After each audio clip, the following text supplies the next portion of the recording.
Hello, আসসালামু আলাইকুম guys. সকলে ভালো আছো? আমিও ভালো আছি। আজকে আপনাদের সাথে শেয়ার করবো আমার ছোট্ট বাগানটা। এখানে আমার প্রথমে শুরু হয়েছে তরুলতা ফুল গাছ দিয়ে। আহ, এটা লতানো টাইপের, সেজন্য এটার নাম তরুলতা ফুল গাছ। আবার এখান দিয়ে নীলকণ্ঠও আছে।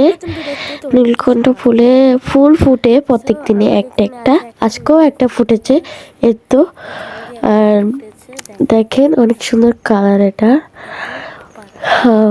আবার এখান দিয়ে নীলকণ্ঠ গাছও তরুলতা গাছও ফুল ফুটেছে।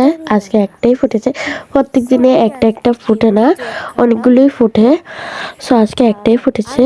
আর এখান দিয়ে হচ্ছে আমার গাঁদা ফুল গাছ। এই তো গাঁদা ফুলটা আমি ফুলের থেকে চারা করেছি। আর ওই যে ওখান দিয়ে আমার মোরগ ফুল গাছ আছে। সো আজকে ভিডিওতে পর্যন্ত থেকে বাই বাই, আল্লাহ হাফেজ। সকলে ভালো থাকবেন।